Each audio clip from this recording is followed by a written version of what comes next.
कोई कपड़ा भी नहीं पहना था। मेरे इस चाइनीज धागे की वजह से मेरी नाक कट गई। मैं स्कूटी से जा रही थी और मेरी नाक कट गई। मैंने हेलमेट ही नहीं लगाया था। मेरे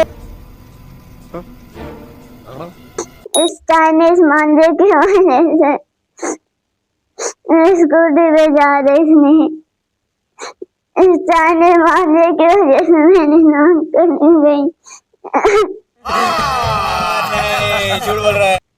प्रैंक कर दिया आपके ऊपर मैंने।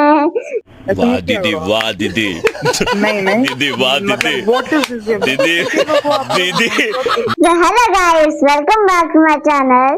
मैं हूँ आपके सौम्या और आप देख रहे हो मेरा चैनल सौम्या टीचर। मैं ये प्रैंक कर रही थी आपके साथ। ये कोई मेरी असली में नाक नहीं कटी है।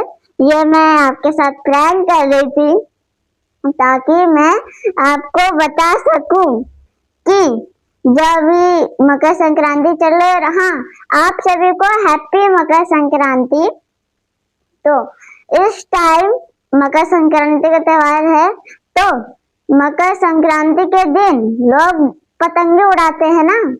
लोग बहुत सारे लोग पतंगे उड़ाते हैं। तो जो उनके मांझे होते हैं वो तो देखते ही नहीं है। जो आजकल ना बहुत ही न्यूज में आ रहा है, आप लोग देख रहे होंगे, आजकल बहुत ही न्यूज में आ रहा है कि इस चाइनीज मांझे की वजह से लोगों की गर्दन कट गई, कहीं नाक कट गई। तो इसीलिए ये जो चाइनीज मांझे होते हैं, जो चाइना से बनकर आते हैं, ये तो बहुत ही मजबूत होते हैं। जो इंडिया वाले मांझे होते हैं ना, जो नॉर्मल वाले, वो तो टूट जाते हैं। पर ये जो चाइनीज मांझे होते हैं, जो चाइना से बनकर आती है, ये ना बहुत ही मजबूत होते हैं। तोड़ने की जगह आपको खुद घायल कर देगा, किसी की नाक काट देगा, आपकी गर्दन काट देगा। और बहुत लोगों की मौत भी हो चुकी है इसकी वजह से। कोई लोग, जो भी लोग अगर जो गाड़ी में जाते हैं, जो 4 पहिए वाली, वो तो ठीक है, वो तो तोड़ देगा उसे। तो जो स्कूटी, बाइक, साइकिल, इन सब पे जाते हैं ना, तो इसलिए उनकी कहीं गर्दन कट जाती है, कहीं नाक कट जाती है। तो इसीलिए जो स्कूटी वगैरह से जाते हैं, वो उनकी गर्दन कहीं नाक कहीं कुछ कट जाती है। तो ये जो चाइनीज मांझे होते हैं, ये बहुत ही हार्ड होते हैं। ये टूटते हुए नहीं, उल्टा आपको घायल कर देंगे। तो जो ये जो चाइनीज मांझे होते हैं, मेरे हाथ जोड़ के आपसे रिक्वेस्ट है कि ये जो चाइनीज मांझे होते हैं ना, प्लीज मत खरीदिए। और कृपया करके जो पतंग उड़ाते हैं और जो देखते नहीं कि कौन सा मांझा, इंडिया का मांझा या फिर चाइना का मांझा, देखते नहीं मांझा तो मांझा, तो वो खरीद लेते हैं। पर आपको ये देखना होता है कि वो चाइना का मांझा है या फिर इंडिया का। जो इंडिया का होता है वो तो बहुत ही नॉर्मल होता है, वो टूट जाता है। पर जो चाइनीज मांझा होता है वो बहुत ही हार्ड होता है, वो टूटता नहीं है। तो इसीलिए लोग देखते नहीं कि चाइनीज मांझा या फिर इंडिया मांझा है, पर इंडियन मांझा, चाइनीज मांझा देखते नहीं, सीधे खरीद लेते। तो उनसे मेरी हाथ जोड़ के रिक्वेस्ट है कि प्लीज जब भी आप पतंग लेने जाओ तो उनका मांझा देख लो, जो उनके साथ मिलता है मांझा देख लीजिए कि वो चाइनीज है या फिर इंडियन है, ठीक है।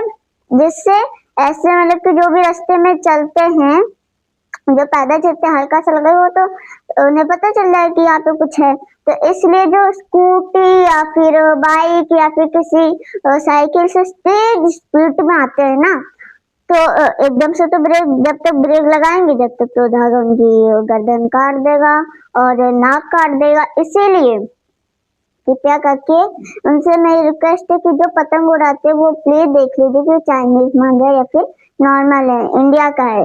तो चाइनीज मांझा मत खरीदिए, इससे लोगों की भी मौत हो सकती है, होती है। आजकल बहुत सारे की न्यूज में आती है, बहुत लोगों की मौत जा चुकी है इस चाइनीज मांझे की वजह से।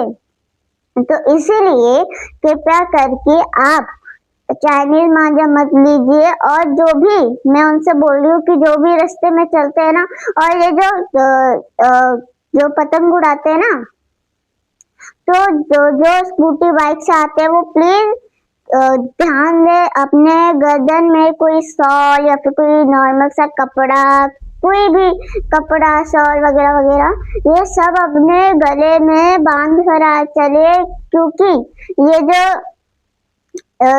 पतंग उड़ाते हैं तो 5-7 दिन तक तो चलेगा ही, तो कृपया करके अपने गले में कुछ शॉल वगैरह वगैरह कुछ कपड़ा बांध कर चलिए स्कूटी बाइक पर, ताकि किस जैसे लोग मौत नहीं हो रही है ऐसे ही तो अगर आपकी गर्दन कट जाएगी तो इसमें आपकी मौत भी हो सकती है। मौत भी लोगों की हो चुकी है इसकी वजह से, क्योंकि उनकी कहीं नाक कट गई, कहीं गर्दन कट गई। तो इसीलिए मैं आपसे कह रही हूँ कि गर्दन में कोई शॉल वगैरह डाल कर चलिए, जिससे जो धागा है वो आपकी गर्दन नहीं काट पाएगा। तो कृपया अपने मन से रिक्वेस्ट करती हूँ, हाथ जोड़ के अपने गले में कोई शॉल वगैरह डालकर चलिए स्कूटी या फिर बाइक या फिर किसी, और जो गाड़ी के अंदर बैठ के चलते वो तो कोई बात नहीं, उन्हें कुछ नहीं होगा, वो तो उसको धातु को तोड़ देगा, पर जो स्कूटी बाइक वगैरह वगैरह पे चलते वो प्लीज अपने गले में कोई कपड़ा बांध कर चलिए। और ये चाइनीज मांझा कोई भी ना खरीदे, कृपया करके। जो पतंगे छत पर ऐसे उड़ाते रहते, कोई फर्क नहीं पड़ता किसी की मौत जाए या ना जाए, उन्हें बस पतंग उड़ानी है। और मांझा कोई भी हो, चाइनीज हो इंडियन हो, वो खरीद के बस उड़ाते रहेंगे। तो इसीलिए चाइनीज मांझा ना खरीदे, ये मेरी आपसे रिक्वेस्ट है। नॉर्मल ही मांझा खरीदिए जो इंडिया में होता है, वो हल्के से भी टूट जाएगा, हल्के आप उसे तोड़ोगे तो वो टूट जाएगा, पर जो चाइनीज मांझा होता है वो टूटेगा नहीं। तो इसलिए कृपया करके चाइनीज मांझा ना खरीदे और इंडियन मांझा खरीदे, जो कि बहुत ही कमजोर होता है, वो टूट जाएगा। इसलिए चाइनीज मांझा ना खरीदे। और आपको मैं एक बात बता दूं कि आज मकर संक्रांति, तो मकर संक्रांति हम क्यों मनाते हैं, मैं आपको एक बताती हूँ कि हम मकर संक्रांति क्यों मनाते हैं। उसमें मैं आपको एक कहानी सुनाती हूँ। जो मकर संक्रांति है, तो माता छाया जी एक दिन जो शनिदेव जी की है, शनिदेव जी वो माता छाया जी के कोख से जन्म लिया उनने, मतलब माता छाया जी ने शनिदेव जी को जन्म दिया। और जो माता छाया जो है, छाया तो काली काली होती है ना, काली होती है, तो इसलिए जो शनिदेव जी थे वो बहुत काले पैदा हुए थे। तो इसीलिए जो माता छाया जी के पति देव थे सूर्य देव जी, भगवान सूर्य देव जी, उन्होंने कहा ये मेरा बेटा नहीं हो सकता, क्योंकि वो तो काला था और सूर्य देव जी तो बहुत ही जो चमक रहे थे, गोरे थे। और माता छाया तो जो आप पेड़ के नीचे आप छाव में बैठते वो काली होती है ना, तो इसलिए शनिदेव जी भी काले पैदा हुए थे। तो सूर्य देव जी ने कहा कि ये उनका बेटा नहीं है, पुत्र नहीं है। तो इसलिए उनने बिना कुछ सोचे समझे माता छाया जो शनिदेव जी थे, उनने उनकी माता छाया जिसे अलग कर दिया बिना सोचे समझे। और हर माता अपने बच्चे के बारे में कोई गलत शब्द नहीं सुन सकती, इसलिए उन्होंने क्रोध में आकर सूर्यदेव जी को एक श्राप दे दिया। इसलिए सूर्यदेव जी गुस्से में आकर जो जिसमें भी वो रहते थे, माता छाया वो जिसमें वो रहती थी, उनका नाम, उस घर का नाम कुंभ था। इसलिए जो सूर्यदेव जी थे उनने माता छाया जी का घर जला दिया जिसमें वो रहती थी।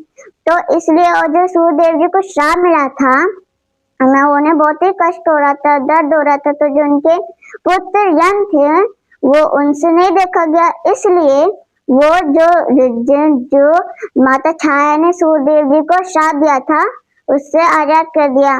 तो और फिर इसलिए आजाद किया ताकि वो अपना व्यवहार, जैसे हम जैसे बुरा व्यवहार है, अच्छा व्यवहार है, उनके साथ हम बुरा व्यवहार कर रहे हैं, जैसे आप इसके साथ कर रहे हैं, आप उसके साथ, इसलिए ताकि वो माता छाया के साथ अपना व्यवहार अच्छा कर सके।